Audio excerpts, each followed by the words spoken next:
Okay, I'm live. Right now, I'm listening to Down the Rabbit Hole News. That's who I follow mostly. She's live streaming right now, so I'm speaking to you, talking, uh, listening to her. But apparently, Savannah got on her Instagram. I think it's Instagram to plead for help from the public. Um, she she's like asking everybody and anybody out in the public to help. Uh, the deadline is approaching. I I'm thinking that I'm thinking that the people who say they have her mother may be a hoax, and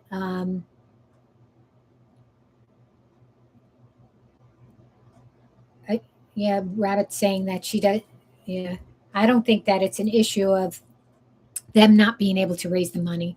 I think that they are not getting proof of life, any substantial proof of life, and no kind of guarantee, it sounds like, that once they drop that money that the mother is going to be let go.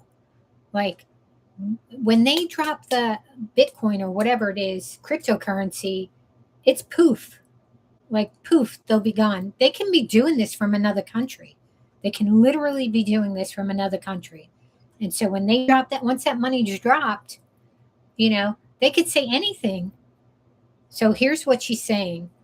So she's saying, hey, everybody, I wanted to come on and just share a few thoughts as we enter another week of this nightmare.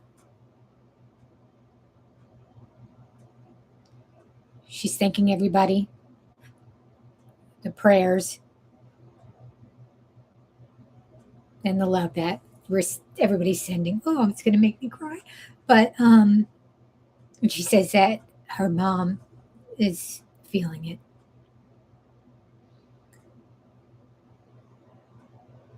Yeah, that she's feeling them lifting her. So she's a woman of faith, and she believes strongly in that. And so is in Savannah. They believe that she's still out there, and she needs our help, like everybody's help. Like she's saying, Ellie's working tirelessly, trying to find her, bring her home, and they don't know where she's at, of course, and she needs our help. She looks stronger in this video. She's got makeup on. She says no matter where you are, even if you are seeing anything. Savannah is a very smart person. She passed her bar with the highest score. She's an investigative journalist. So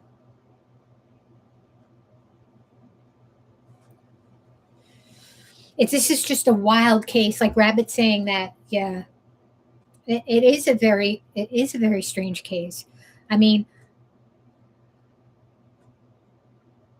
yeah, it's like, well, I don't know if they're going by mountain time back in New York.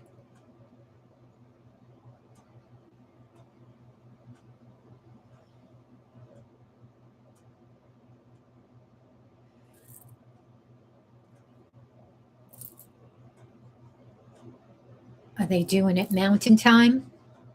Or are they doing it East Coast time? Who knows? I mean, like I said, they can be doing this, they can be broadcasting this and sending this information from a different country.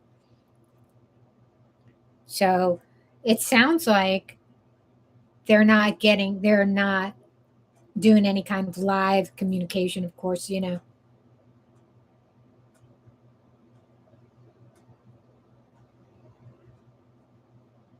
Rabbit thinks she may be back in New York. I don't think I think she would stick around in Tucson. I don't think she would leave just yet. And of course, NBC would give her all the time in the world that she needs for this. So we're not sure. So it sounds like nobody's really sure if it's going to be 5 p.m. Mountain Time or 5 p.m. Eastern Time. Even UTC time, that would even put it later. Yeah, it's like insane. It's insanity. It's like so friggin' wild. I mean, I hate to put it out there, but a lot of times when things like this happen, um, I mean, not that this happens like this, but that she may have been gone from, when the timeline is that she, it sounds like she has, let me just put this on pause for a second. It sounds like I don't want to broadcast Rabbit's channel because, uh, I don't know about the copyright thing. And I don't think Rabbit would do a copyright strike. And um, I don't know. I'd have to send her a message and ask if I could do that. But I don't want to do that. It's down the Rabbit Hole News channel. And she's really good. I think she's based out of Texas. But the timeline is, so it sounds like she lived, a couple miles away from her oldest daughter. So it's Savannah, Annie, and Cameron. So Cameron's the oldest, Annie's the middle child, and Savannah is the youngest child. So Savannah is 50. She just turned 54 at the end of December. Her mom just turned 84 this month, last month in January. Probably the brother he could be, oh no, the brother's 61. That's right. The brother's 61. I'm not sure how old Annie is. Maybe 55, maybe 56. Maybe she's 58. So Savannah's the baby and the most successful. So there might be some sibling jealousy, envy. It happens. I know. Um, so so the brother lives in Vermont, I think, and then of course Savannah lives in New York. And so Annie is the one who is, even though Nancy lives on her own, she's independent, 84. My mom's 86. She lives on her own. She's in New York. She lives on her own. She wouldn't have, you know, she lives on her own. She's healthy, tough. My mom is physically healthy. So Annie and her husband, Tommaso, it sounds like they've been married for 20 years. So he's from Italy. And it sounds like he came here in 2006. So whether they met in Italy and then they got married and he came over, I don't know their history. I just from what I can get from the internet, it sounds like they've been married since 2006. So that's 20 years. And it sounds like they have a child. It sounds like they have a son. Not really sure. I saw there is a picture out there with not a recent picture from Christmas with Nancy and Savannah and Tommaso and Annie and the kids, her two kids, and then their kid. So I think the kid is like a young teen, maybe a preteen, so not a baby. So all this stuff can be verified. So it sounds like Nancy maybe regularly went over to their house on Saturday nights for dinner. That's common. Families do that, especially if they live so close. They're a couple miles down the road. And so she Ubered to their house. Nancy took an Uber to her daughter's house to have dinner and play games Saturday night. Now, I know my mother, 86, as healthy as she is, she's not staying up until 9:45. Like by 5 o'clock, she's saying she's tired. But she does actually stay up past 9, but she's not going to be out of the house. Like if you wanted to hang out with her at night, we'd have to go to her house. She wouldn't be going, taking an Uber, even though it's only like 3 miles away. She wouldn't do it. But who knows? Maybe Nancy likes getting out of the house and spending time with her daughter and son-in-law and grandchild. So it sounds like they played mahjong, they ate dinner, hung out, and then, whether Tommaso and Annie took her home or just Tommaso took her home, drove her home and brought her to the house at by 9:47. The garage door opened by 9:49. I mean, it was like 2 minutes. So you could see when Brian Anton flew the drone in there, you could pull right up to the door. And you could pull right up to the door. So she pulled in, got out, she got in, he pulled out. And then at 1:47, I think it was, I'm probably off on the times, that there was an alert an alert of somebody walking by the camera, and then, an alert that the light went out. And then by 2:28, her pacemaker unsynced with her watch or her phone. So whatever the app. So she probably had it hooked into the app. But the radio frequency, they can, from what I researched, that pacemaker can be checked by the clinic or the doctor through radio frequency. I guess for any anomalies or low battery. So there is some connection, but I don't know if they're looking into that. But definitely it unsynced. So from her phone, because she got a distance away. So probably as soon as she got out that door in a car, drove up the street, it just probably unsynced. There's not a very long distance where that would happen. So I think she ended her stream, so I could turn it on. But so now they're saying, she usually attends mass on Sundays, but now there's a confusion. Does she attend in person or via Zoom or virtual or whatever? And then somebody noticed she wasn't there, and then alerted the family that she didn't attend church. And now the church is kind of being really cryptic about it. So, that they don't keep attendance for the virtual attendee. I don't know. That's just kind of crazy. But anyway, somebody alerted Annie that they didn't see their mother at church. Then they came over to the house by, I don't know, whenever they alerted the family, then they came down and they were at the house for a few minutes. She wasn't at the house, so then they called the police. So there's a few little discrepancies in time, but that's normal in the chaos of it, and kind of like the unbelieving that this is happening. Like, do we call the cops? Like, maybe somebody came and picked her up. Maybe they were calling her. Who knows? So you don't know what her routine is and how she is about answering phones. I know her phone was left behind, but I think her phone was in her car in the garage. So who knows what occurred. But anyway, so it was within 24 hours, I think, that the first ransom note came through, or letter came through.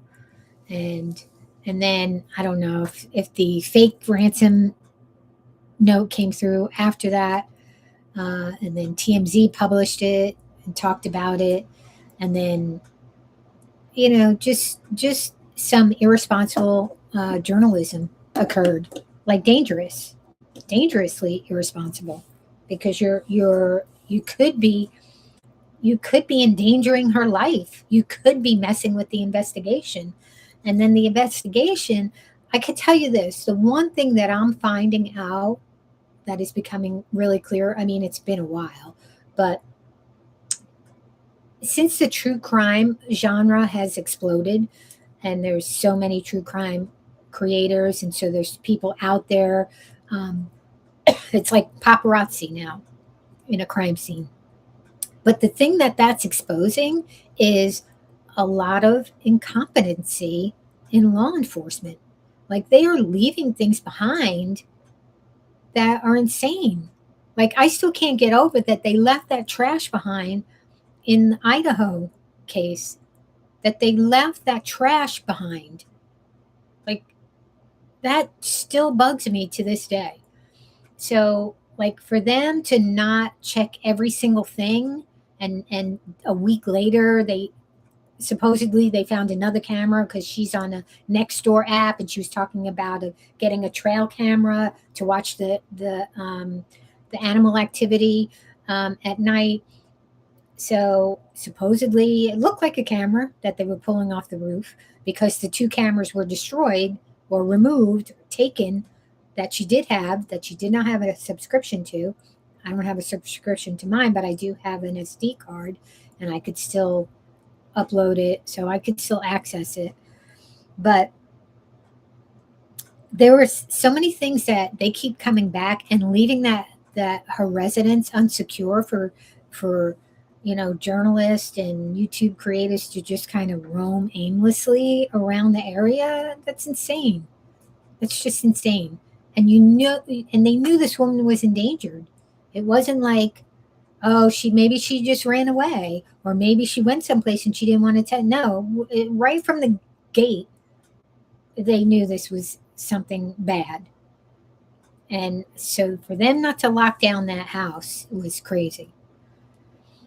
So, I have my thoughts. It's definitely somebody close, whether it's family, whether it's somebody who does some caretaking there, caretaking of the property, caretaking of her. There's a lot of home health aides that come out for just to do welfare checks, just to do some things that don't come easily when you get older, and especially if you have mobility issues, and part of Medicare, or maybe her insurance plan will send somebody out on a regular basis to do some home health care, home health aid.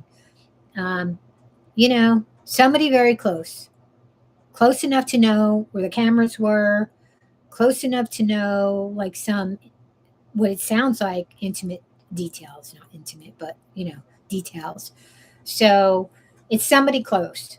Again, whether it's family, which would be a horror because we already had the, you know, Rob Reiner, which was another wild, crazy, case. And if I get more comfortable, I'll probably come on. I want to talk about this stuff, but I also like to watch my YouTube creators. So, but it's just wild. I just want to see. I'm just going to listen for a little bit longer. With Rabbit saying, like, I like Gavin Fish. I watch Gavin Fish. I love, of course, gossip, rumor, and innuendo, Kathy, because she's hysterical. Because you need to have some release, because that's how my family deals with tragedy. Like sometimes you just have to have some kind of release. But Kathy from Gossip, Rumor, and Innuendo. Who else do I watch? I watch. I said Gavin Fish, right? Oh, I mean, I switch around. Lately, it's been Rabbit. Oh, I know, the Wizard of Radical Self Acceptance, Jared Mello. I've been watching him because he does late night lives, which I like because I'm a night person. Uh, case discussions and deep dives. Sometimes I listen to some creators because they have that kind of voice that will put me to sleep. So, uh, but I do follow a lot of true crime. I do follow van life, but this case is just wild, and I hope that it does come to a resolution where she is being held and they do release. But listening to Savannah right now, I'm listening to her right now give this latest message, and they it doesn't sound like these people who are asking for a ransom are legit, because she is asking for help from everybody. If they had an inkling, or if they had verification that they did indeed have her mother, um, I don't think she would be doing this. So I think that, like, they already caught one person trying to capitalize on and get some money, sending out a ransom.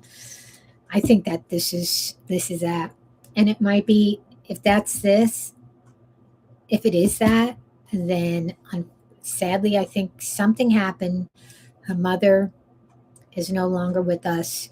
Sadly, I hate saying that. I hate even putting it out into the universe. Her mother is not with us, and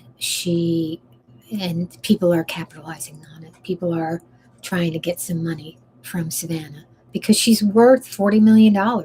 I mean, that's public knowledge. She's worth $40 million, and that's just her wealth. That doesn't even include her husband's wealth, right? And if there's any wealth with the sister and brother, which I don't think there's any wealth with the sister, maybe with the brother. But um, I just, I'm just stunned like everybody else. Everybody's just stunned. So let's listen some more. I mean, hang on a second.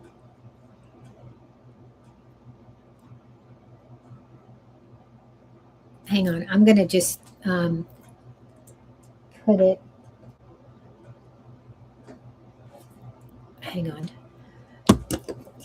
Let me just disconnect this because I could play this. I don't want to play Rabbit Channel. I'll DM her and ask her if it's okay, but I don't want to just put her live stream that she worked on and out there. But it's just insanity. So it sounds like from this little bit, oops, that she.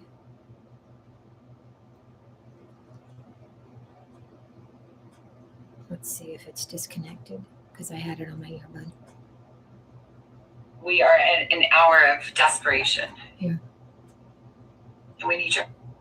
It's 3:57 Eastern right now. Marking the record or what exactly? I wanted to come on and just share a few thoughts as we enter into another week of this nightmare. I just want to say, first of all, thank you so much for all of the prayers and the love that we have felt, my sister and brother and I, and that our mom has felt. Because we believe that somehow, some way, she is feeling these prayers and that God is lifting her even in this moment and in this darkest place. We believe our mom is still out there. We need your help. Law enforcement is working tirelessly around the clock, trying to bring her home, trying to find her. She was taken and we don't know where. And we need your help. So I'm coming on just to ask you, not just for your prayers, but no matter where you are, even if you're far from Tucson, if you see anything, you hear anything, if there's anything at all that seems strange to you, that you report to law enforcement. We are at an hour of desperation. And we need your help. Yeah. I would agree. It's crazy. I mean, I feel for them. And, all the channels are going to be, news stations, channels are going to be blasting this and live streaming it. Brian Enton, he's been down there every day. So he doesn't live stream it though, but he'll be putting out stuff. Oh, the nerdy addict, they've been live streaming it. Pretty Lies and Alibis, she's live streaming it. JLR, not my favorite person, but he's live streaming. He's like, he probably is the first YouTube creator that is like feet on the ground, gorilla like in there. And I think from, I mean, I'm sure there have been others, but for whatever reason, he's one that comes to mind that he actually is like got out there as a YouTube creator. So I don't know who's on now.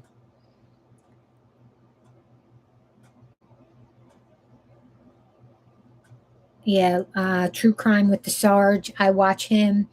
He posted her message. Um,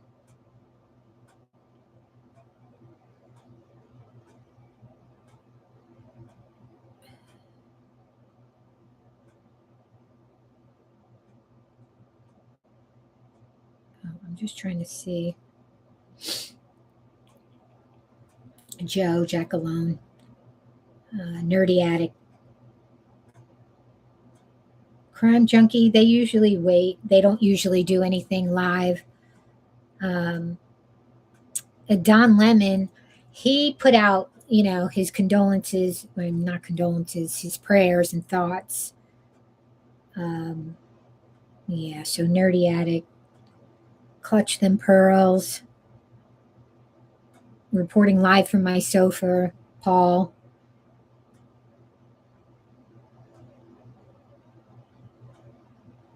Yeah, it's just. So now, Annie's house has been searched a few times, but they're saying it's consensual. She's like, oh, of course, Grizzly True Crime. She's one of my favorites too. So yeah, it's just. Guys, also I'm outside Nancy Guthrie's house, and there's just something I wanted to share with you guys. A conversation that I just had with one of the law enforcement experts, former FBI, who I talk to a lot. Super smart guy. Has done a ton of big cases. And he brought up something that I hadn't thought about. So when we saw the search at Andy Guthrie's house, where the deputies went in and were taking pictures on Saturday night, NBC News is now reporting that the Guthries gave them permission to go in and do that, that it was consensual. We haven't been able to find a warrant. And so it appears it was just they gave them permission, they showed up, and they went in and were able to search the house without a warrant, it appears. There could be a warrant that we just haven't found.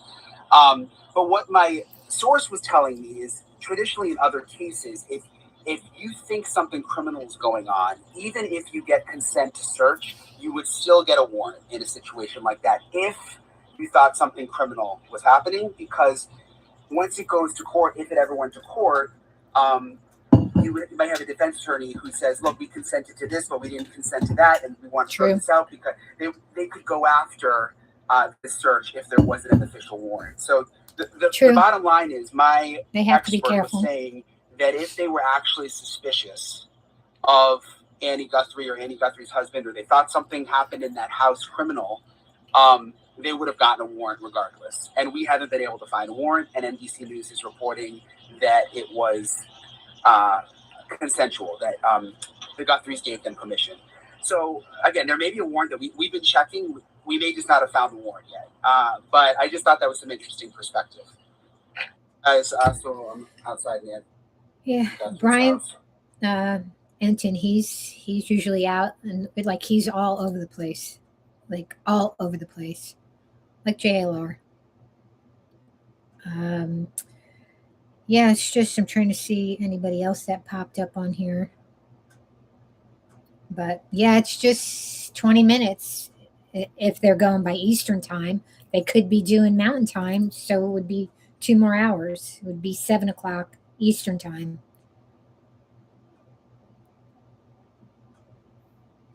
But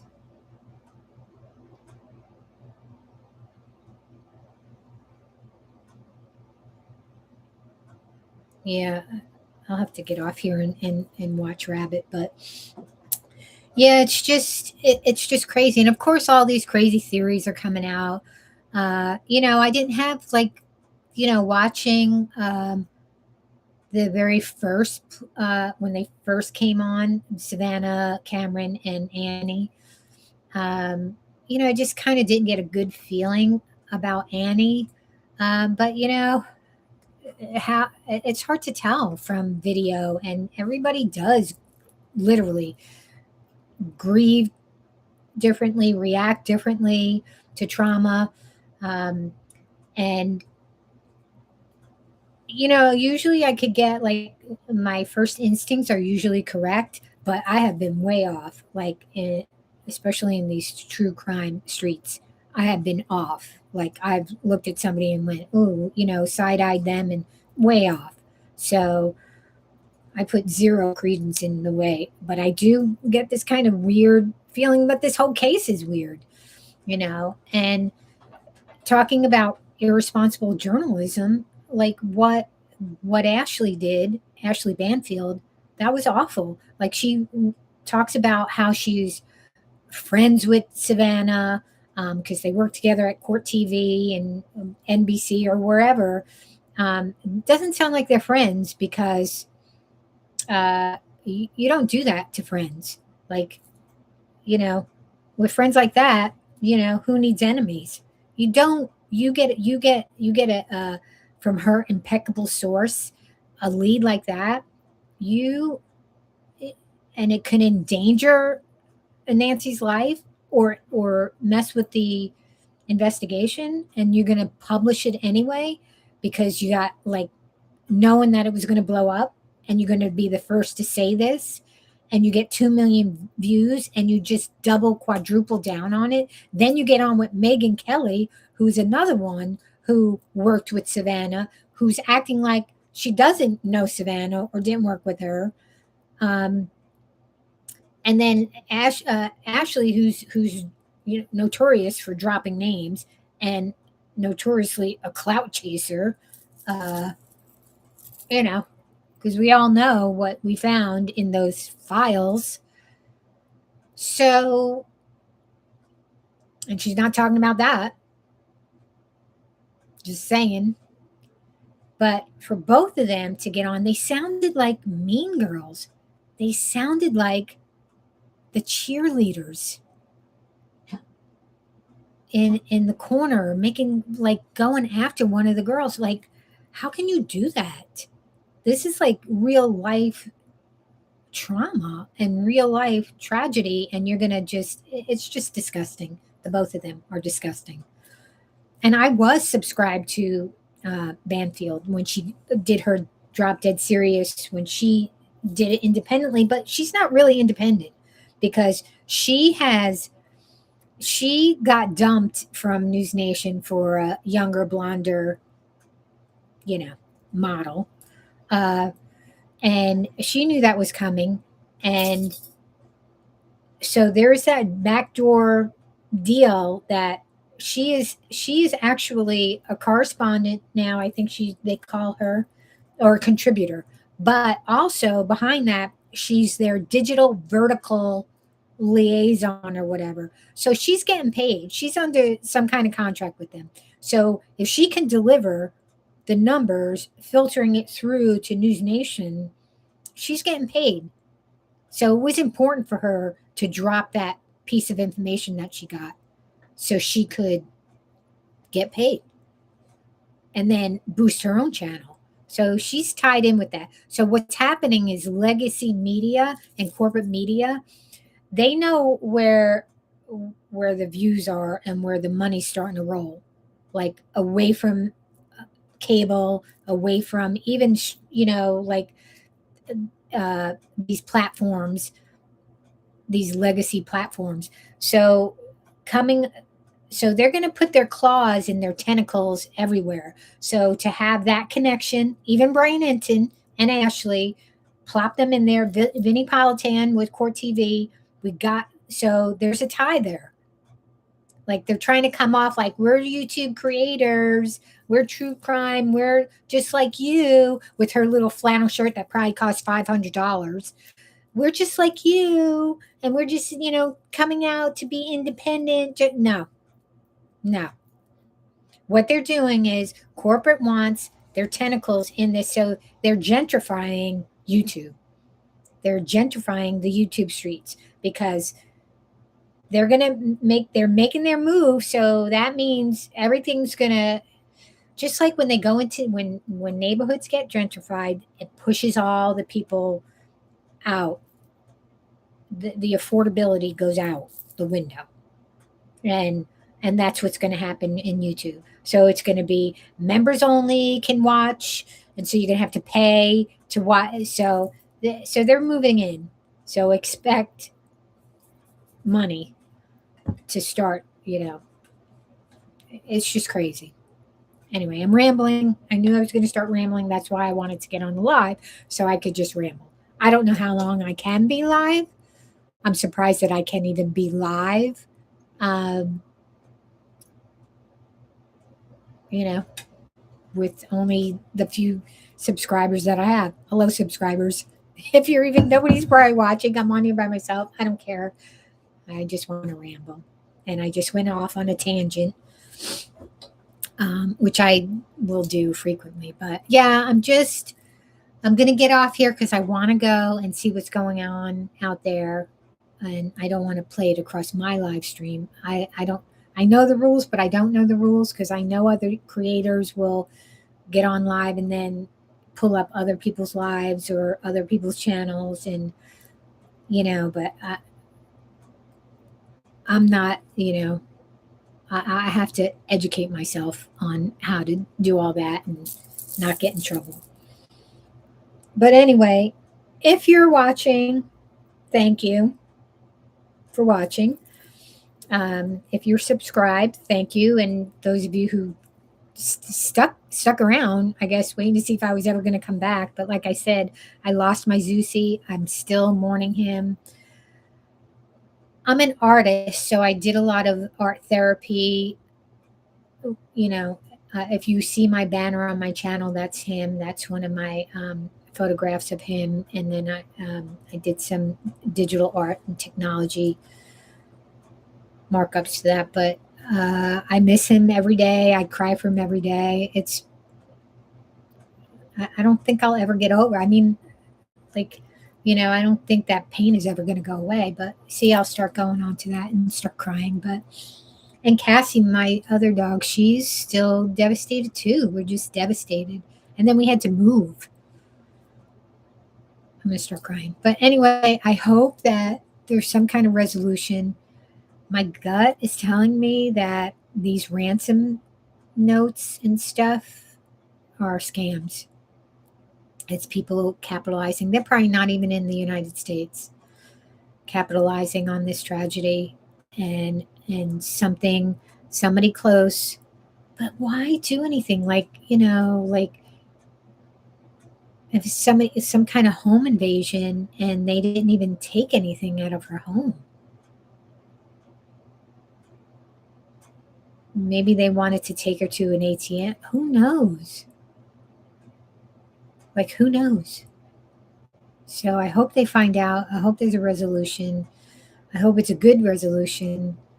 But usually it's been a week and she doesn't have her medication unless it was somebody who was doing home health care, health aid or whatever, that they have something to give her and they could monitor her. I don't know.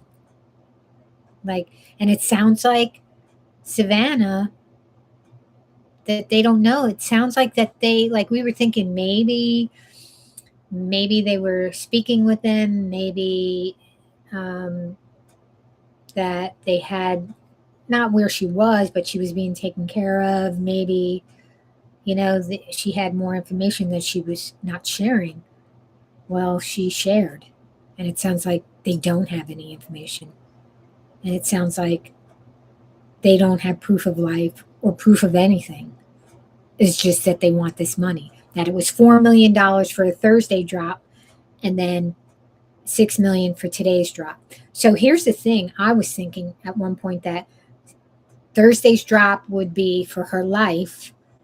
And if they didn't make that, then Monday's drop was to bring her home.